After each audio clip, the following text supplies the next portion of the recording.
الحمد للہ رب العالمین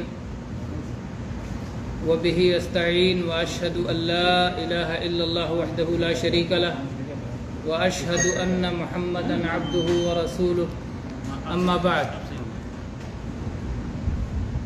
میرے قابل احترام بھائیوں، دوستوں اور عزیزوں،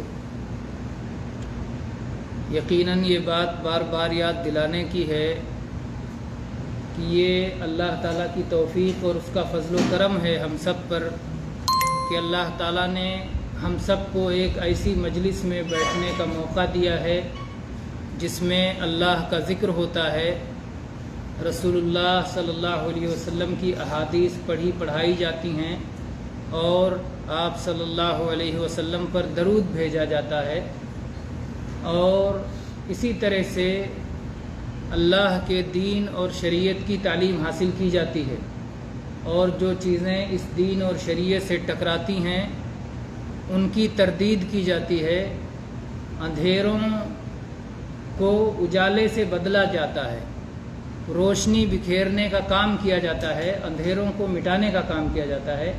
ایسی مجلس میں اگر ہمیں اللہ نے بیٹھنے کی توفیق دی ہے تو اس پر ہمیں اللہ کا شکر گزار ہونا چاہیے، ورنہ یہ بڑا آسان تھا کہ سب اپنے گرم بستروں پر، آرام دہ بستروں پر ایسیاں چلا کر آرام کرتے، یا اسی طرح سے جو خواہشات نفس کو پسند چیزیں ہیں ان میں مشغول رہتے۔ بہت سارے لوگ ہیں جو اپنے خواہش کے مطابق اپنی پسندیدہ چیزوں میں لگے ہوئے ہیں۔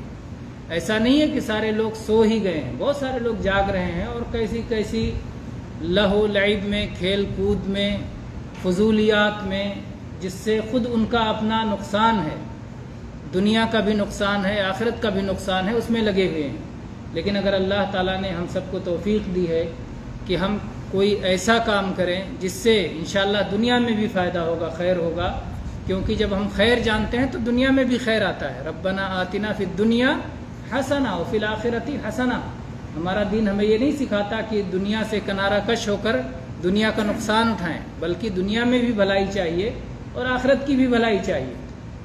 وہی جو آج کے مہینے سے متعلق ہی اگر ہمیں صحیح معلومات ہو تو کتنے لوگ دین کے نام پر آج کے مہینے میں اور بلکہ سال بھر ایسی خرافات اور توہمات کا شکار رہتے ہیں جس کی وجہ سے ان کی دنیا بھی بگڑ جاتی ہے اور آخرت میں بھی یقیناً رسوائی ہوگی، کیونکہ وہ اللہ کی مرضی کے مطابق عمل انجام نہیں دے رہے ہیں۔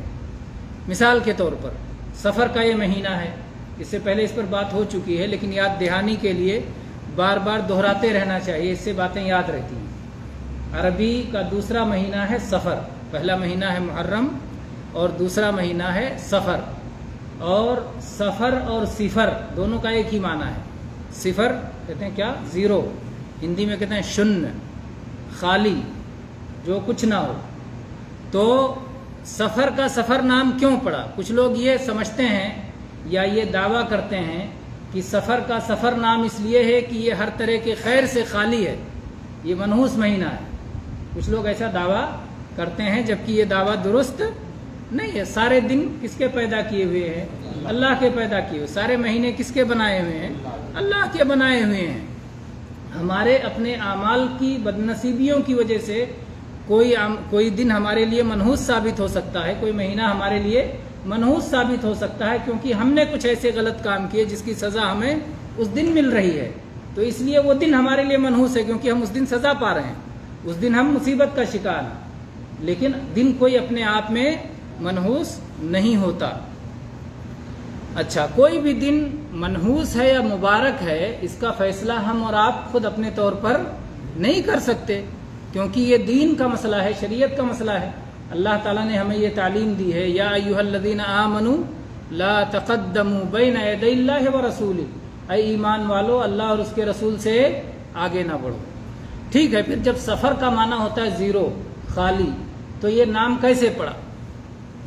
علماء نے یہ بات لکھی ہے کہ اصل میں عرب کے لوگ اور عرب کے لوگوں کا یہ طریقہ تھا کہ وہ حرمت والے مہینوں کا احترام کرتے تھے۔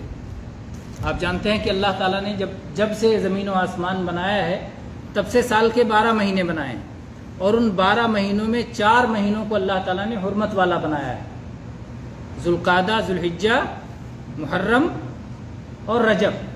تو یہ 3 مہینے ایک ساتھ آتے ہیں، ذوالقعدہ، ذوالحجہ اور محرم۔ محرم کے بعد یہ صفر کا مہینہ آتا ہے۔ محرم کے مہینے میں چونکہ اسے حرمت والا مہینہ مانتے تھے، اس لیے وہ گھروں سے نہیں نکلتے تھے، سفر نہیں کرتے تھے، جنگ و جدال نہیں کرتے تھے، لڑائی نہیں کرتے تھے، اور جیسے ہی محرم کا مہینہ ختم ہوتا ویسے گھروں سے نکل جاتے، سفر پہ نکل جاتے، کمانے کے لیے نکل جاتے، تجارت کے لیے نکل جاتے، دوسری ضروریات کے نکل جاتے، تو گھر خالی ہو جاتے تھے۔ تو اس لیے کہتے تھے سفر، اس لیے کہ سارے گھر، سارے مکانات، ساری بستیاں خالی ہو گئیں۔ ایک وجہ تو یہ ہے۔ دوسری وجہ یہ ہے کہ عرب کے لوگ لڑائی اور جنگجو قوم اور قبائل تھے، لڑائیاں کرتے تھے، تو محرم میں حرمت کی وجہ سے لڑائی نہیں کرتے تھے، ڈکیتی نہیں ڈالتے تھے، چوری نہیں کرتے تھے۔ لیکن جیسے محرم کا مہینہ ختم ہوا تو پھر وہ اپنے کام پر نکل پڑتے تھے، جو بھی قبیلہ یا قافلہ ملا اس کو ڈکیتی ڈال کے، چھین جھپٹ کے اس کا سارا جیب، اس کا سارا مال خالی کر دیتے، ان کو صفر بنا دیا کرتے تھے۔ تو یا اس وجہ سے اس کا صفر نام پڑا کیونکہ سارے مکانات صفر ہو جاتے تھے، خالی ہو جاتے تھے، یا اس لیے صفر نام پڑا کہ یہ لوگ دوسروں کے جیب خالی کر دیا کرتے تھے اور دوسروں کے مال و متاع چھین کر کے انہیں صفر کر دیا کرتے تھے، تو یہ صفر کا نام پڑا۔ اس لیے نہیں کہ وہ نیکیوں سے خالی ہے، ورنہ نبی کریم صلی اللہ علیہ وسلم کی زندگی میں دیکھیں کہ صفر کے مہینے میں کیسے کیسے واقعات انجام پائے ہیں، اور اللہ کے نبی صلی اللہ علیہ وسلم کبھی خیر کی نشر و اشاعت میں پیچھے نہیں رکے، اور کوئی چیز آپ کے لیے رکاوٹ نہیں بنی کہ فلاں مہینہ ہے یا فلاں مہینہ ہے یا فلاں دن ہے تو اس دن خیر کی نشر و اشاعت نہیں کی جائے گی، ایسا کبھی نہیں ہوا۔ سفر کے بارے میں جاہلیت کے لوگوں کا ایک تصور یہ بھی تھا کہ اسے منحوس سمجھتے تھے، اور ایک وجہ یہ بھی تھی کہ جب نبی صلی اللہ علیہ وسلم نے اس کا انکار کیا کہ سفر کا کوئی اثر نہیں، آپ نے 4 چیزوں کا انکار کیا، فرمایا لا عدوى ولا طیرہ ولا حامہ ولا سفر۔ لا عدوى چھوت چھات کوئی چیز نہیں، ولا طیرہ بدشگونی کوئی چیز نہیں، ولا حامہ الو کا بولنا یا کھوپڑیوں کا پیاس پیاس چلانا کوئی چیز نہیں، ولا سفر اور سفر کا کوئی اثر نہیں۔ تو اس کا 2 معنی بنتا ہے، بعض لوگوں نے 3 معنی ذکر کیا ہے۔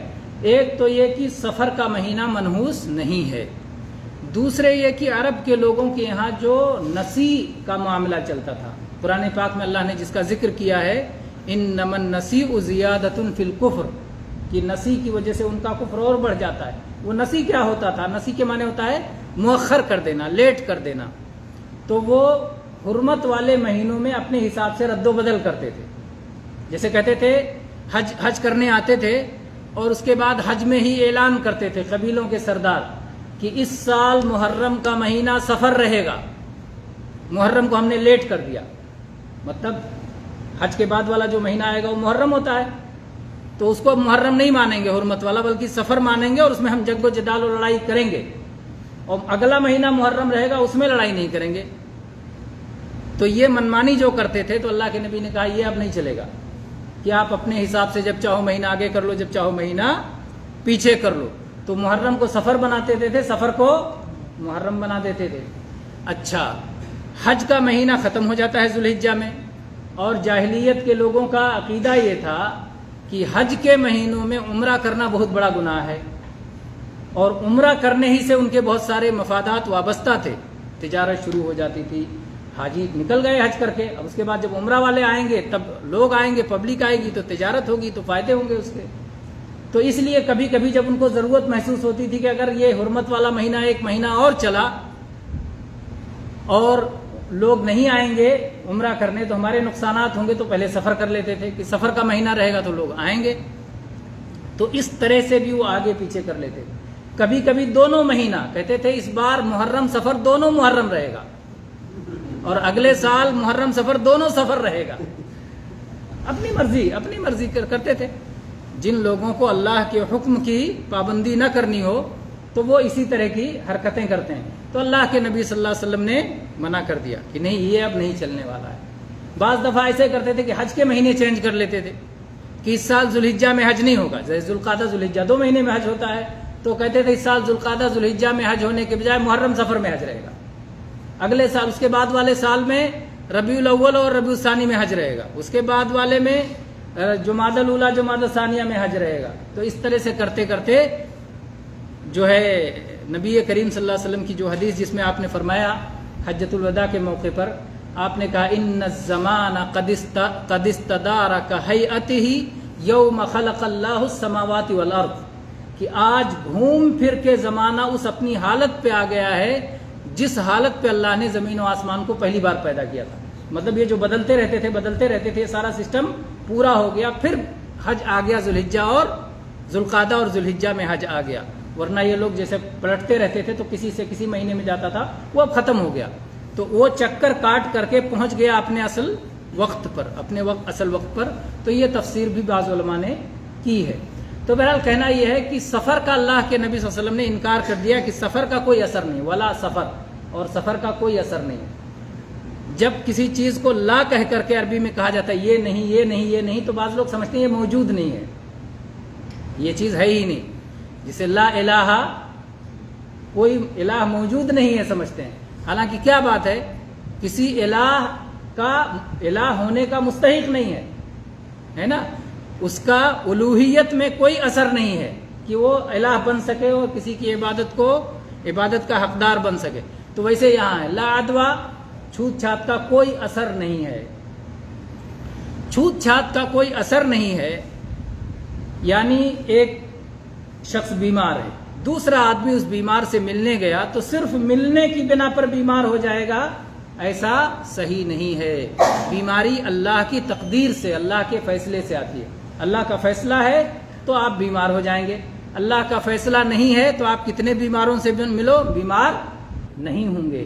تو بیماری خود بخود دوسرے کو نہیں لگتی بلکہ اللہ کی تقدیر سے لگتی ہے، لیکن یہ ایک سبب ہے کہ ایک دوسرے کو بیماری لگنا ہے، بیمار سے ملا اور یہ سبب بن گیا اس کے بیمار ہونے کا، اس لیے سبب کے اختیار کرنے کا ہمیں حکم دیا گیا، سبب سے بچنے کا ہمیں حکم دیا گیا ہے۔ تو اللہ کے نبی صلی اللہ علیہ وسلم فرمایا فر من المجذوم فرارک من الاسد، جیسے شیر سے بھاگتے ہو ویسے کوڑھ کے بیمار سے بھی دور رہو۔ کوڑھ ایک بہت خبیث بیماری ہے، بدترین قسم کی بیماری ہے، جس میں ہاتھ پاؤں جھڑ جاتے ہیں، کنارے پیپ زدہ ہو جاتے ہیں، تو بہت ہی قبیح اور بری بیماری ہے۔ تو اللہ کے نبی صلی اللہ علیہ وسلم نے فرمایا کہ اس بیمار سے دور رہو۔ کیوں؟ اس لیے نہیں کہ بیمار کے قریب جائیں گے تو آپ بھی بیمار ہو جائیں گے، بلکہ اس لیے کہ کہیں اگر آپ بیمار ہو گئے اللہ کے فیصلے سے تو آپ کا عقیدہ خراب نہ ہو جائے کہ اس سے ملا نہ ہوتا تو شاید بیمار نہ ہوتا۔ یہ تقدیر لکھی ہوئی تو ٹل نہیں سکتی۔ وَاعْلَمْ أَنَّمَا أَصَابَكَ لَمْ يَكُنْ لِيُخْطِئَكَ، یہ بات یقین سے جان لو کہ جو ہونا ہے وہ ٹل نہیں سکتا، اور جو ٹلنا ہے وہ ہو نہیں سکتا۔ اللہ نے جو لکھ دیا ہے، جو فیصلہ کر دیا ہے، لوح محفوظ میں ساری چیزیں لکھی ہوئی ہیں، تو اس لیے ہمیں روک دیا گیا۔ اسی طرح سے عرب کے لوگوں کا یہ تصور تھا کہ اگر ایک خارش زدہ اونٹ، جس کو خارش کی کھجلی کی بیماری ہو گئی ہے، وہ اونٹ اگر تندرست اونٹوں کے بیچ میں پہنچ جاتا ہے تو تندرست اونٹ بھی بیمار ہو جاتے ہیں۔ تو اللہ کے نبی صلی اللہ علیہ وسلم نے فرمایا لا عدوہ، چھوت چھات کوئی چیز نہیں، اس اونٹ کے آنے کی وجہ سے یہ اونٹ بیمار نہیں ہوئے، بلکہ ان کے لیے بیماری مقدر تھی اس لیے بیمار ہوئے۔ تو کسی نے کہا کہ میرے سارے اونٹ تندرست تھے، ایک اونٹ اس میں آتا ہے اور اس کے بعد میرے اونٹ بیمار ہو جاتے ہیں، تو اس کو ہم کیا سمجھیں؟ تو اللہ کے نبی صلی اللہ علیہ وسلم نے کہا کہ پہلا اونٹ کیوں بیمار ہوا تھا؟ اس کو تو کوئی بیمار اونٹ نہیں لگا تھا، تو پہلا اونٹ کیسے بیمار ہوا تھا؟ اللہ کی تقدیر سے ہوا تھا، اللہ کے فیصلے سے ہوا تھا۔ تو اسی طرح سے باقی اونٹ بھی بیمار ہوئے، اور بیمار کسے ملنے کی وجہ سے بیمار نہیں ہوئے بلکہ اللہ کے فیصلے کی وجہ سے بیمار ہوئے، اور سارے اونٹ بیمار نہیں ہوئے۔ لیکن آپ نے منع کر دیا کہ بیمار اونٹوں کو تندرست اونٹوں کے پاس نہ لے جاؤ، لا یوردن ممرض علی مصح، بیمار اونٹوں کو تندرست اونٹوں پر نہ لے جایا جائے، کیونکہ اس کی وجہ سے عقیدہ خراب ہونے کا خطرہ ہے کہ لوگ سمجھیں گے بیمار اونٹ کی وجہ سے میرے تندرست اونٹ بیمار ہو گئے، حالانکہ اللہ کے فیصلے کی وجہ سے وہ بیمار ہوئے ہیں، اور اللہ تعالیٰ ہی بیمار کرتا ہے، وہی شفا دیتا ہے۔ لیکن اللہ کے ادب کا تقاضا یہ ہے کہ یہ نہ کہا جائے اللہ بیمار کرتا ہے، یہ کہا جائے میں بیمار ہوتا ہوں تو اللہ شفا دیتا ہے، یہ ادب کا تقاضا ہے۔ شر کو اللہ کی طرف منسوب نہ کیا جائے، جیسا کہ ابراہیم علیہ السلام نے کیا کہا کہ میرا اللہ کون ہے جو مجھے کھلاتا ہے، یطعمنی ویسقین، مجھے کھلاتا ہے مجھے پلاتا ہے، وَإِذَا مَرِضْتُ فَهُوَ يَشْفِينِ، جب میں بیمار پڑتا ہوں وہ مجھے اچھا کرتا ہے۔ تو یہ اللہ کے ادب کا تقاضا ہے کہ کسی بھی برائی کو اللہ کی طرف منسوب نہ کیا جائے۔ سورہ فاتحہ جب ہم پڑھتے ہیں اہدنا الصراط المستقیم، اے اللہ ہم کو سیدھی راہ دکھا دے، صراط الذین انعمت علیہم، ان لوگوں کا راستہ ہے اللہ جن پر تو نے انعام کیا ہے، غیر المغضوب، ان لوگوں کا نہیں جن پر غضب ہوا، حالانکہ اللہ کا غضب ہوا نا، ان لوگوں کا نہیں جو بھٹک گئے، جبکہ ہدایت اور ضلالت سب اللہ کے ہاتھ میں، اللہ جسے ہدایت دیتا ہے وہ ہدایت پاتے ہیں، جسے گمراہ کرتا ہے گمراہ ہوتے ہیں۔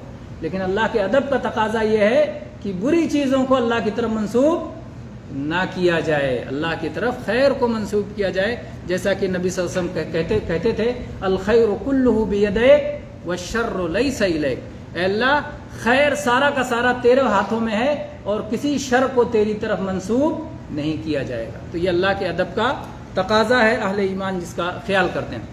تو بہرحال بات یہ ہو رہی تھی کہ اللہ کے نبی صلی اللہ علیہ وسلم نے فرمایا لا عدوہ، چھوت چھات کوئی چیز نہیں ہے، اس کا کوئی اثر نہیں ہے، لیکن احتیاط کا ہمیں حکم دیا گیا ہے کہ ہم بیماروں سے دور رہیں، بیماروں سے دور رہیں، یہ سوچ کر نہیں کہ بیمار کے پاس جائیں گے تو بیمار ہو جائیں گے، بلکہ اس لیے کہ اللہ کے نبی صلی اللہ علیہ وسلم نے روکا ہے کہ بیمار کے قریب مت جاؤ، جس جگہ تعاون پھیل جائے اس جگہ نہ جاؤ، جو تعاون پھیل جائے وہ لوگ جو وہاں موجود ہیں وہ باہر نہ نکلیں۔ تو یہ آپ کا حکم ہے، آپ کی تعلیم ہے۔ اس کے بعد میں دوسری چیز آپ نے فرمایا لا عدوہ ولا طیرہ، اور طیرہ کوئی چیز نہیں، طیرہ یا طیر سے ہے، طیر کے معنی ہوتا ہے پرندہ، پرندہ کو اسی کو بدشگونی کہتے ہیں۔ پرندہ کو بدشگونی سے کیوں تعبیر کیا گیا؟ عرب کے لوگ جب اپنے گھروں سے نکلتے تھے تو کوئی پرندہ راستے میں دیکھتے تھے تو اس کو اڑاتے تھے، اگر وہ دائیں اڑ گیا تو کہتے تھے بڑا اچھا ہوگا، اگر بائیں اڑ گیا تو کہتے تھے معاملہ بگڑ جائے گا، کیونکہ یمین شمال، یمین مبارک اور شمال منحوس، یہ تصور تھا۔ تو اس وجہ سے کہتے تھے مبارک ہے داہنے اڑ گیا اور بائیں اڑ گیا تو مسئلہ خراب ہو جائے گا۔ تو اللہ کے نبی صلی اللہ علیہ وسلم کیا فرمایا کہ دائیں اڑے بائیں اڑے کس کے حکم سے اڑتا ہے پرندہ؟ اللہ کے حکم سے اڑتا ہے، اس کا تمہارے کام پہ کیا اثر ہے؟ اللہ کا فیصلہ تمہارے بارے میں جو ہے وہ ہوگا، اس کے بارے میں جو ہے وہ ہوگا، کسی کے دائیں بائیں اڑنے سے کچھ فرق نہیں پڑتا۔ تو بدشگونی کا کوئی اثر نہیں ہے، لیکن آج کتنے لوگ ہیں جو بدشگونی کی وجہ سے اپنی پوری زندگی برباد کر لیتے ہیں۔ کسی کام کے لیے نکلے گھر سے، اچھا کام تھا، صحیح کام تھا، کافی دنوں سے منصوبہ بنایا تھا، پلاننگ کی تھی، مشورے کیے تھے، سب کچھ کر کے گھر سے نکلے اور گھر سے نکلتے ہی گاڑی خراب ہو گئی، اے ہو سفر کے شروع ہی میں گاڑی خراب ہو گئی، اب معاملہ تو اچھا نہیں ہے، چھوڑو نہیں جانا۔ تو اگر کوئی شخص بدشگونی لینے کی وجہ سے اپنا عمل چھوڑ دے، اقدام کے بجائے لوٹ آئے، تو ایسا آدمی کیا ہوگا؟ ایمان سے باہر نکل جائے گا۔ اگر ایمان ہوتا تو آدمی کہتا اللہ پہ بھروسہ کرتا اور کہتا اللہ جو چاہے گا وہی ہوگا، میں تو کر کے رہوں گا، اس سے کچھ نہیں ہوتا، تو چلا جاتا۔ تو نبی صلی اللہ علیہ وسلم فرمایا من ردته الطیرۃ عن حاجته فقد اشرک، جس آدمی کو اس کی ضرورت کی تکمیل سے بدشگونی روک دے تو اس نے شرک کر لیا۔ دودھ کا پیالہ بھرا الٹ گیا، بدشگونی ہو گئی، برا شگون ہو گیا۔ بلی راستہ کاٹ گئی، برا شگون ہو گیا۔ اور الٹی ہانڈی دیکھ لیے، برا شگون ہو گیا۔ کوئی عیب دار انسان دیکھ لیے، کانا لولا لنگڑا، کوئی بیوہ عورت، اور اس طرح سے دنیا بھر کے جو ہے لوگوں کے سوچ ہے بدشگونی کے لیے قسم قسم کے مسائل لوگوں نے بنا رکھی ہیں۔ تو اسی بدشگونی کا ایک حصہ یہ ہے کہ سفر کے مہینے کو سمجھتے ہیں کہ سفر کے مہینے میں کوئی بھی کام کرنا یہ بھی برا شگون ہوتا ہے، برا شگون ہوتا ہے، اور وہ سعد اور ناس کا پتہ نہیں کیا کیا فال نکالتے ہیں اور اس کے حساب سے پھر فیصلے کرتے ہیں جس کی شریعت نے ہمیں کوئی اجازت نہیں دی ہے۔ تو اللہ کے نبی صلی اللہ علیہ وسلم نے کیا فرمایا؟ ولا طیرہ، اور بدشگونی کوئی چیز نہیں ہے، یعنی اس کا کوئی اثر نہیں ہے۔ لا عدوہ ولا طیرہ ولا حامہ ولا سفر، اور آپ اللہ کے نبی صلی اللہ علیہ وسلم نے فرمایا کہ الو بولنا بھی کوئی چیز نہیں۔ لوگ یہ سمجھتے تھے پہلے کہ اگر گھر کے منڈیر پہ الو بول دے تو کوئی نہ کوئی آفت آنے والی ہے. تو اللہ کے نبی صلی اللہ علیہ وسلم نے فرمایا کہ الو بھی ایک پرندہ ہے، جیسے باقی پرندے بولتے ہیں وہ بھی بولتا ہے. اس کی صورت اگر آپ کو پسند نہیں، اس کا رات میں جاگنا اگر آپ کو پسند نہیں، اس کا دن میں سونا اگر آپ کو پسند نہیں، تو اللہ نے اس کا اپنا ایک طریقہ بنایا ہے. تو اس کے بولنے سے کیا فرق پڑتا ہے؟ کچھ نہیں فرق پڑتا. تو الو بولنے کی وجہ سے کوئی آفت آنے والی نہیں ہے. یہ سوچ بھی بالکل غلط ہے جو انسان کو توہم کا شکار بنا دیتی ہے. اسی طرح سے ایک سوچ اور تھی، حامہ کے معنی کھوپڑی کے بھی ہوتے ہیں. جاہلیت کے زمانے میں سمجھتے تھے کہ اگر ایک انسان کا قتل ہو گیا ہے اور اس کا بدلہ نہیں لیا جاتا تو اس کی کھوپڑی، ڈھانچہ بننے کے بعد جو ہڈی بچ جاتی ہے سر کی، اسے وہی کھوپڑی کہتے ہیں نا. وہ کہتے ہیں جادوگر لوگ اس میں کیا نام خون رکھ کے پیتے ہیں تو بڑے جادوگر ہو جاتے ہیں. کیا کیا تماشے لوگوں نے بنا رکھے. تو بہرحال وہ جاہلیت کے لوگ سمجھتے تھے کہ یہ کھوپڑی پیاس پیاس پیاس چلاتی رہتی ہے جب تک کہ اس کا بدلہ نہ لے لیا جائے. اسی لیے عرب بدلہ لینا چھوڑتے نہیں تھے، نسل در نسل یاد رکھتے تھے. اور حرم میں بھی جس کا وہ لوگ احترام کرتے تھے، کہتے تھے اگر تو حرم میں نہ ہوتا تو میں تیری جان مار دیتا، کیونکہ تو میرے باپ کا قاتل ہے، دادا کا قاتل ہے. حرم سے باہر نکلنا تلاش کرتے تھے، کب نکلے حدود حرم سے مار دیں اس کو. تو یہ حالت تھی ان کے انتقام کی سوچ کی. تو یہ کہا کرتے تھے کہ وہ کھوپڑی پیاس پیاس چلاتی رہتی.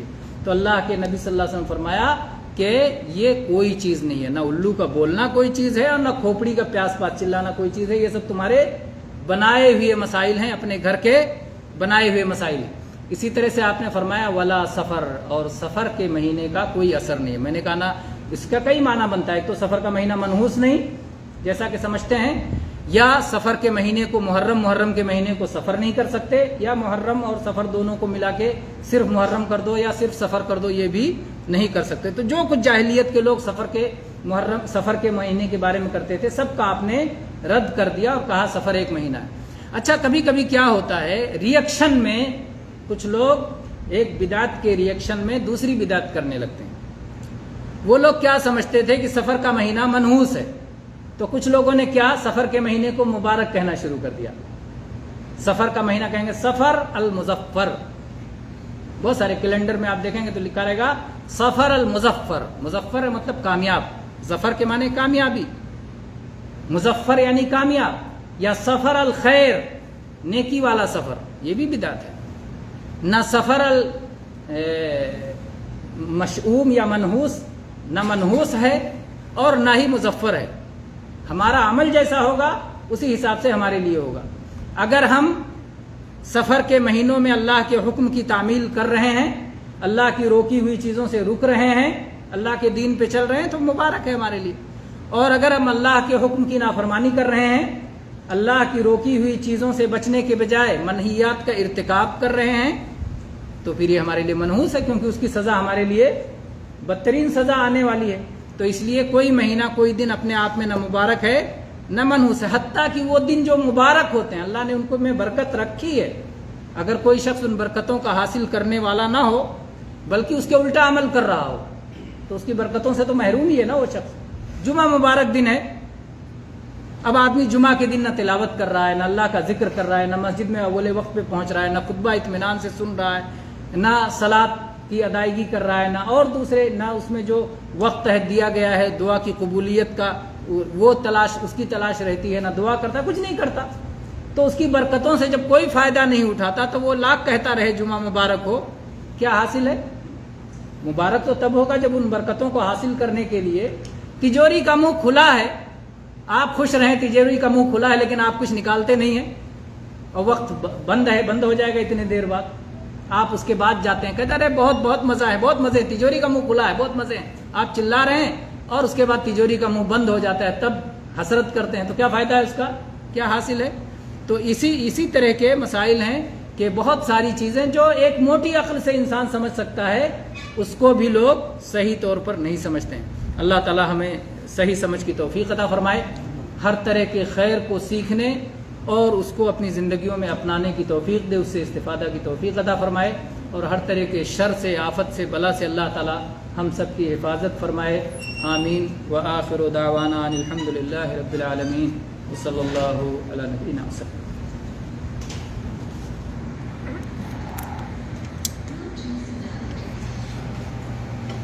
ہے۔